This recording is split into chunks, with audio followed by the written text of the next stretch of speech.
أعوذ بالله من الشيطان الرجيم بسم الله الرحمن الرحيم قل هو الله أحد الله الصمد لم يلد ولم يولد ولم يكن له كفوا أحد.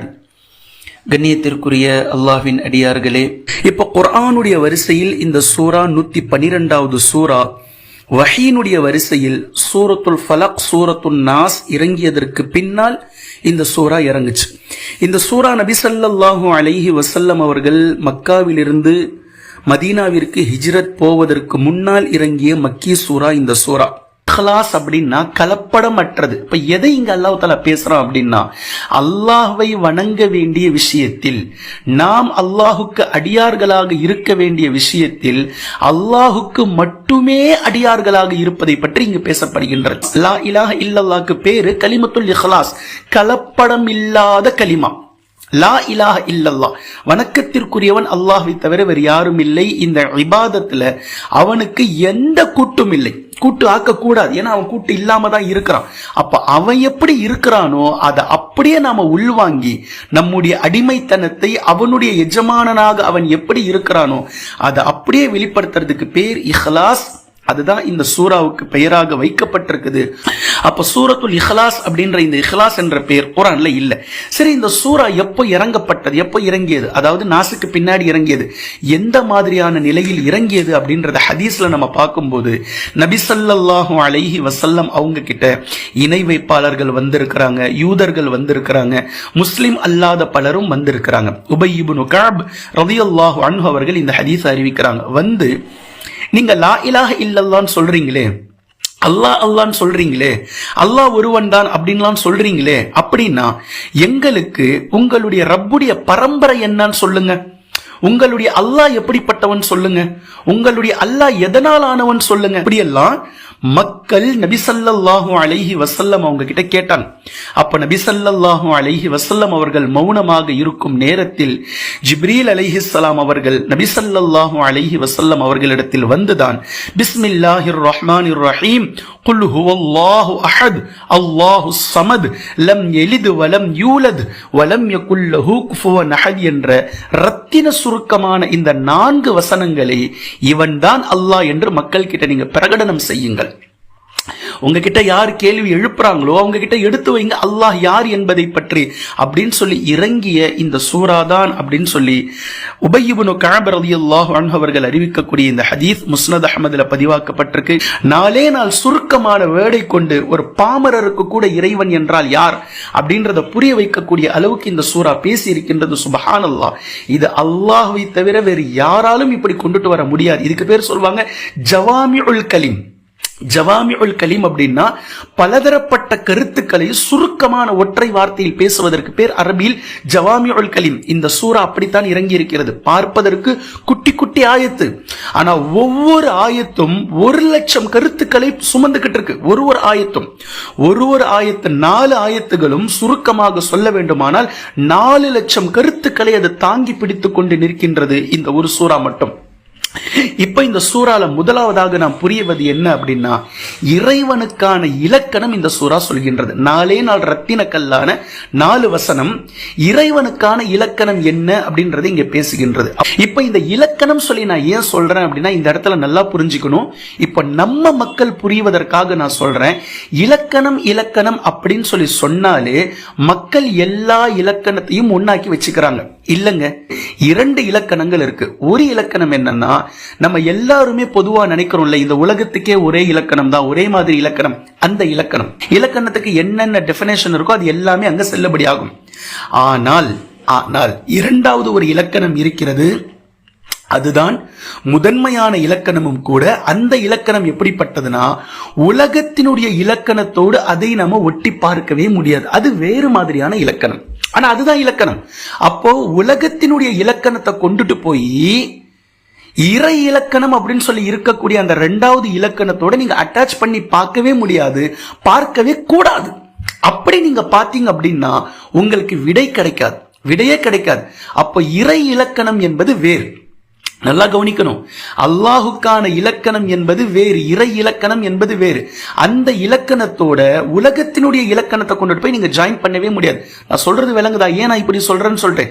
அல்லாஹ் எப்பவுமே என்னாலுமே தனித்துவமானவன், எதனோடும் அவனை ஒப்பிட முடியாது, அவன் எதை போன்றும் இல்லை. அப்படின்னா அவனுடைய இலக்கணம் மட்டும் இந்த உலகத்தினுடைய இலக்கணத்தோடு எப்படி உதாரணத்தை நீங்கள் காட்ட முடியும்? முடியாது, முடியவே முடியாது. அல்லாஹ்வினுடைய இறை இலக்கணம் என்பது, இறைமை கோட்பாடு என்பது தனித்துவமானது. அத இந்த உலகத்தினுடைய எந்த இலக்கணத்தையோ செய்யலையோ பொருளையோ நீங்க கொண்டுட்டு போய் ஜாயின் பண்ணி நீங்க பாத்தீங்கன்னா உங்களுக்கு விடை கிடைக்காது. அப்ப இறை இலக்கணம் என்பது வேற, இந்த உலகம் பேசக்கூடிய இலக்கணம் என்பது வேற. ஒரு உதாரணமா, ஒரு ஆண்மகனை பார்த்து ஏன் இவர் இன்னும் குழந்தையை பெத்தெடுக்கல அப்படின்னு சொல்லி கேட்டான். அதாவது ஒரு பெண் கருவில் குழந்தையை சுமப்பதை போன்று ஒரு ஆணை பார்த்து நீங்க எப்போ குழந்தையை பெத்தெடுப்பீங்க, எப்போ நீங்க கருவுறுவீங்கன்னு சொல்லி கேட்டா எப்படி இலக்கண பிழையோ, இது எப்படி இலக்கண பிழையோ இதே போன்றுதான் இறைவனுக்கென்று இருக்கக்கூடிய இலக்கணத்தில் இறைவனை பற்றிய கேள்விகளை எழுப்புதல் என்பது பிழை. உதாரணமா, இறைவன் எப்படி சாப்பிட்றான், இறைவன் எப்படி பார்க்கிறான், இறைவன் எப்படி இருக்கிறான், இறைவன் எப்படி உட்கார்ந்துட்டு இருக்கிறான், இறைவனுடைய கண்கள் எப்படிப்பட்டது, இறைவனுடைய கை கால்கள் எப்படிப்பட்டது, இந்த மாதிரி கேள்விகள் இலக்கண பிழை. ஏன்னா இறை இலக்கணம் என்பதே வேற. இந்த இலக்கணங்களுக்கு மத்தியில வித்தியாசம் முதல்ல நம்ம தெளிவா புரிஞ்சுக்கணும். உலக இலக்கணம் என்பது வேறு, அல்லாஹுடைய இலக்கணம் என்பது வேறு. அல்லாஹுடைய இலக்கணத்தை தான் இந்த சூறால அவன் பேசுறான். நல்லா புரியுதுங்களா? அல்லாஹுடைய இலக்கணத்தை தான், இறை இலக்கணம் என்ன என்பதைத்தான் இந்த சூரா பேசுகின்றது. அப்ப இந்த சூரா என்ன சொல்லுது? இப்ப 2வது பாயிண்ட்டுக்கு வாங்க. இதுல இருக்கக்கூடிய ஒவ்வொரு வார்த்தையும் அல்லாஹோடு மட்டுமே நீங்கள் சம்பந்தப்படுத்த முடியும். நல்லா புரிஞ்சுக்கணும். சூரத்துல் இஹ்லாஸ்ல இருக்கிற ஒவ்வொரு வார்த்தையும் 4 வசனங்கள் இருக்கு. 4 வசனத்துல அல்லாஹு தஆலா முடிக்கக்கூடிய அந்த பதத்தை பாருங்கள். லாஸ்ட் வேர்டு அஹத், அஸ்ஸமத், லம் யலித் வலம் யூலத், மறுபடியும் அஹத். இப்ப இந்த 4 வசனத்தை நீங்க நல்லா உத்து பாத்தீங்கன்னா முதல் 2 வசனத்தை இருக்குன்ற லாஜிக்ல பேசுறான், 2வது 2 வசனத்தை இல்லன்ற லாஜிக்ல பேசுறான். சொல்றது விளங்குதுங்களா?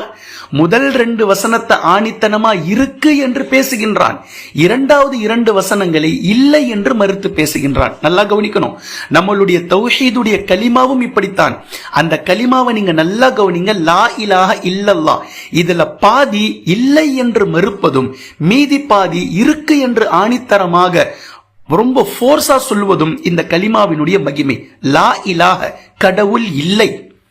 மாடு கடவுள் இல்லை, யானை கடவுள் இல்ல, பாம்பு கடவுள் இல்ல, நாய் கடவுள் இல்ல, பன்றி கடவுள் இல்ல, சூரியன் கடவுள் இல்ல, சந்திரன் கடவுள் இல்ல, மரங்கள் கடவுள் இல்ல, சிலைகள் கடவுள் இல்ல, எல்லாமே கடவுள் இல்லை, கடவுள் இல்லை, கடவுள் இல்லை, கடவுள் இல்லைன்னு சொல்லிட்டு இப்ப யார் தாங்க கடவுள்? இல்லல்லாஹ், அல்லாஹ் என்ற ஒருவன் இருக்கிறான் கடவுளாக அப்படின்னு சொல்லக்கூடிய அந்த கலிமாவினுடைய பியூட்டிஃபுல் சென்டென்ஸ் தான் இந்த சூரத்துல் இஹ்லாஸிலும் 4 வசனங்களை கொண்டு நமக்கு சொல்லப்படுகின்றது.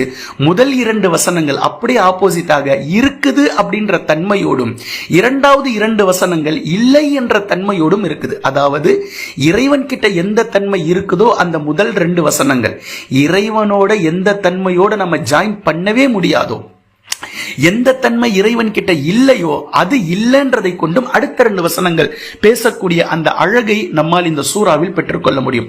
சோ முதல் வசனம் குல் ஹுவல்லாஹு அஹத், அஹத் என்ற இந்த ஒருமை, ஒருவன் என்று இந்த உலகத்தில் யார சொல்ல முடியும்? வீட்டுல ஒருத்தர் தனியா இருக்கிறார், அந்த ஒருவரை பற்றி இங்க பேசல. இங்கு பேசக்கூடிய அஹத் என்ற ஒருவன் அவன மாதிரி எவனும் இல்லை, அவன் ஒருவன் தான். அவனுக்கு கூட்டு கிடையாது. அவனுடைய அரசாட்சியிலோ, அவனுடைய அதிகார தன்மையிலோ, அவனுடைய கடவுள் படைக்கும் சக்தியிலோ யாருக்கும் கூட்டு கிடையாது. அவர் ஒருத்தர் தான், அவன் ஒருத்தன் தான், அதுல எந்த மாற்று கருத்தும் இல்லை. அப்படின்ற இந்த ஒருமை யார நீங்க உலகத்துல சொல்லுவீங்க? யாரையாவது சொல்லுங்க பாப்போம். யாரையாவது ஒருத்தர இந்த உலகத்துல யாருக்கிட்டையும் இந்த ஒருவன் அப்படின்ற தன்மையை நீங்க கொண்டுட்டு போய் ஜாயின் பண்ண முடியாது. ஒன்லி ஃபார் அல்லாஹ், அல்லாஹ் ஒருவன் கூட மட்டும்தான் இந்த அஹத் என்ற தன்மையை உங்களால் சேர்க்கவே முடியும். சோ நம்பர் 1 அஹத், அஸ்ஸமத். 2வது அஸ்ஸமத், தேவையற்றவன். இந்த உலகத்துல எல்லாருமே தேவையுடையவர்களா இருக்கிறோம் அல்லாஹ்வை தவிர. சுப்ஹானல்லாஹ். அல்லாஹ் ஒருவனுக்குத்தான் யாருடைய எதனுடைய தேவையும் இல்லை. ஒட்டுமொத்த மக்களும் அவனுடைய தேவை உடையவர்களாக ஏதோ ஒரு ரூபத்துல தேவை உடையவர்களாக இருக்கிறோம். இது ரெண்டும் அல்லாஹ் கிட்ட இருக்கக்கூடிய பண்புகள். இந்த பண்பை நீங்க யாருக்கிட்டையும் ஜாயின் பண்ண முடியாது. 3வது 4வது வசனத்தை பாருங்க. எலித் என்ற வார்த்தைக்கு முன்னாடி லம், யூலத் என்ற வார்த்தைக்கு முன்னாடியும் லம். அதாவது அவன் பிறக்கவும் இல்லை, அவனை யாரும் பெற்றெடுக்கவும் இல்லை, அவனுக்கு பெற்றோர்களும் இல்லை, அவனுக்கு பிள்ளைகளும் இல்லை. இந்த தன்மையில் உலகத்துல யார் இருக்கிறான்? யார் இருக்கிறா? அப்போ நீங்கள் எதை இந்த உலகத்தில் பார்க்கிறீர்களோ அந்த எல்லையில் அல்லாஹு தஆலா இல்லை, அந்த இலக்கணத்தில் அல்லாஹ் இல்லை. இததான் இந்த மக்கள் வந்து கேட்டாங்க, கடவுளுடைய பரம்பரையை சொல்லுங்க, கடவுளுடைய கோத்திரத்தை சொல்லுங்க. அப்ப அன்று வரைக்கும் என்ன மக்கள் நினைச்சுக்கிட்டாங்க? கடவுள் அப்படின்னா அவருக்கு பொண்டாட்டி இருக்குது, கடவுள் அப்படின்னா அவங்களுக்கு பிள்ளைகள் இருக்கிறாங்க, கடவுள் அப்படின்னா அவங்களுக்கு பெற்றோர்கள் இருக்கிறாங்க. உலகத்தில் அல்லாஹ் ஒருவனை தவிர நாம் இந்த காலத்திலும் காணக்கூடிய எல்லா கடவுள்களும் இப்படிதான் இருக்கு. சோ அல்லாஹ்னுடைய இறை இலக்கணத்துல வரவே இல்லை. அப்ப யார் இந்த இஹ்லாஸ் என்ற இறை இலக்கணத்திற்குள் வராங்களோ அவங்க மட்டும்தான் அல்லாஹ். யார் வரலையோ அப்ப நிச்சயமா அவர் கடவுளாகவோ ரப்பாகவோ இருப்பதற்கு தகுதி இல்லாமல் போறாங்கன்றது மிக தெளிவா நம்மளால புரிஞ்சுக்க முடியுது. அப்ப இந்த இடத்துல லம் யலித் வலம் யூலத், லம் யலித் வலம் யூலத், அவனுக்கு பெற்றோர்களும் இல்லை, அவனுக்கு பிள்ளைகளும் இல்லை, அவன் பிறக்கவும் இல்லை, அவனை யாரும் பெற்றெடுக்கவும் இல்லை அப்படின்றத அல்லாஹு தஆலா மிக தெளிவா இந்த இடத்துல இல்லை இல்லை அப்படின்றத சொல்றான். 4வது வலம் யகுல் லஹு குஃபுவன் அஹத், அவனுக்கு நிகராக யாரும் எது ஒன்றும் எவனும் இல்லை. அவனுக்கு நிகர் இருந்தா இல்லைங்க நீங்க ஒப்பிட்டு காட்டுவீங்க. ஒரு பொருளை இன்னொரு பொருளோடு ஒப்பனை செய்யணும்னா குறைஞ்சபட்சம் இது அது மாதிரி இருக்கணும். தஷ்பீஹ் முஷப்பஹ்னு சொல்லுவாங்க. இது மாதிரி, இது மாதிரி. ஒரு பெண்ணை பார்த்து ரோஜா மாதிரின்னு சொன்னா ரோஜா மாதிரி அவ இருக்க மாட்டான்னு வச்சுக்கோங்க. ஒரு உதாரணத்துக்கு சொல்லும் போது ஒரு உவமை, ஒரு ஒப்பு காட்டுறாங்கல்ல. இந்த மாதிரி ஒப்பனையை அல்லாஹுக்கு நீங்கள் யாரை காட்டுவீர்கள், எதை காட்டுவீர்கள்? காட்ட முடியாது. அவனை போன்று யாதொரு வஸ்துவும் இல்லை, எதுவுமே இல்லை அப்படின்னு சொல்லி அல்லாஹு தஆலா காட்டக்கூடிய அந்த பியூட்டிஃபுல்லான அந்த ஆயத் வலம் யகுல் லஹு குஃபுவன் அஹத், அஹதுல ஆரம்பிச்சு அஹதுலயே அல்லாஹு தஆலா முடிக்கிறான். இஹ்லாஸ் அப்படின்ற இந்த சூரா ஏகத்துவத்தினுடைய ஒரு உச்சத்தில் இருக்கு. நபி ஸல்லல்லாஹு அலைஹி வஸல்லம் அவர்கள் டெய்லி ஃபஜ்ருடைய முன் சுன்னத்துல காஃபிரூன் இஹ்லாஸ், அதே மாதிரி மகரிபுடைய பின் சுன்னத்துல காஃபிரூன் இஹ்லாஸ ஓதுவாங்க. சரி, ஏன் இதை ஓதிக்கிட்டு வந்தாங்க? ஏன் இதை டெய்லி ஓதுனாங்க அப்படின்னா, தினமும் காலையும் மாலையும் தன்னுடைய கொள்கை என்ன என்பதை தனக்குத்தானே ஒரு உறுதிமொழியை எடுத்துக்கிட்டே வந்தாங்க நபி அவர்கள். காஃபிரூன்ல மிக தெளிவாக அல்லாஹ்வை தவிர யாரையும் வணங்கக்கூடாது என்ற டிக்ளரேஷனை அல்லாஹு தஆலா நபி அவர்களை வச்சு சொல்றான். அதாவது நீங்கள் யாரை வணங்குகிறீர்களோ நான் அவர்களை வணங்க மாட்டேன், நான் யாரை வணங்குகிறேனோ நீங்கள் அவர்களை வணங்குபவர்களாக இல்லை. இதையே 2 முறை திரும்ப திரும்ப சொல்லிட்டு உங்களுடைய மார்க்கம் உங்களுக்கு, என்னுடைய மார்க்கம் எனக்கு அப்படின்ற இந்த டிக்ளரேஷனுடைய இந்த சூறாவை நீங்க நல்லா நோட் பண்ணிக்கணும். அல்லாஹு தஆலா காஃபிர்களே அப்படின்னு சொல்லி அழைச்சி எந்த இடத்தையும் நீங்க பார்க்க முடியாது. 2 இடம். ஒன்னு இந்த சூரத்துல் காஃபிரூன், இன்னொன்னு நீங்க பார்க்கலாம் சூரத்து தஹரீம்ல நீங்க பார்க்கலாம். மறுமை நாளையில் அல்லாஹ் அழைப்பானாம். என்ன சொல்லுவான் அழைச்சி? யா அய்யுஹல்லதீன கஃபரு, காஃபிர்களே, நிராகரிப்பாளர்களே, அல்லாஹ்வை மறுத்த கூட்டமே, லா தஅ்ததிருல் யௌம், இன்றைய தினம் உங்களுக்கு எந்த விதமான ஒரு பங்கும் இல்லை, எந்த விதமான சுகபோகமும் இல்லை, எல்லாத்தையும் நீங்க வீணடிச்சிட்டு வந்துட்டீங்க. இப்ப உலகத்துல நபி அவர்களை வைத்து அல்லாஹ் தஆலா டிக்ளேர் பண்ண சொல்றான். இங்க என்ன டிக்ளேர்?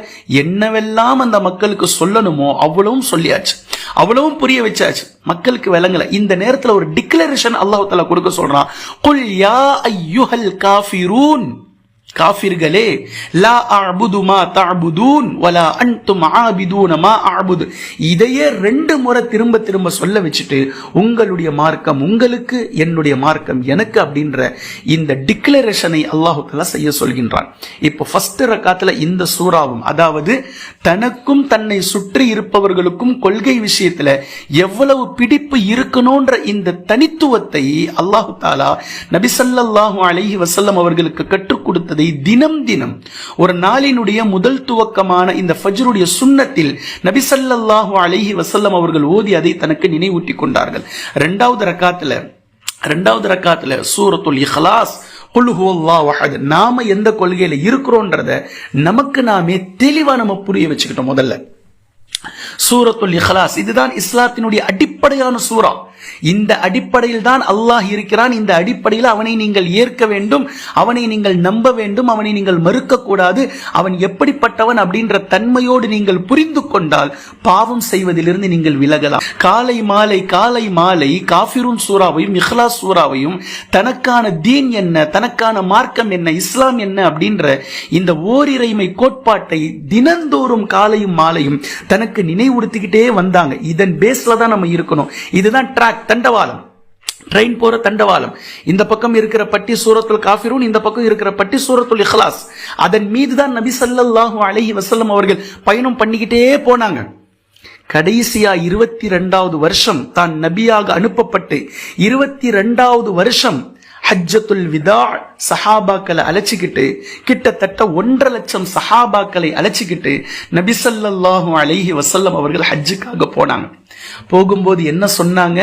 லப்பைக் அல்லாஹும்ம லப்பைக் இன்னல் ஹம்தன்ற தல்பியா இருக்குல்ல, இந்த தல்பியாவை சொல்வதனுடைய அர்த்தம், யா அல்லாஹ் 22 வருஷமா எந்த பணியில, எந்த வேலைக்காக, எந்த மிஷனுக்காக என்ன வேலையை என்கிட்ட கொடுத்து நீ அனுப்பி வச்சியோ, அல்ஹம்துலில்லாஹ் உன்னுடைய உதவியோடு நான் அந்த வேலையை நிறைவு செய்து வைத்திருக்கிறேன். இந்த மண்ணை நான் எப்படி ஆக்கி இருக்கிறேன் அப்படின்னா, அல்லாஹ் ஒருவன் மாத்திரம் தான், லா இலாஹ இல்லல்லாஹ் என்ற கலிமாவை நான் நிலை நிறுத்தி விட்டேன். இந்த தீனுடைய ஆட்சியை மலர செய்திருக்கின்றேன். இன்று எல்லோரும் இந்த தீனுக்கு கட்டுப்பட்டு இஸ்லாத்தின் அடிப்படையில் நிற்கிறார்கள்.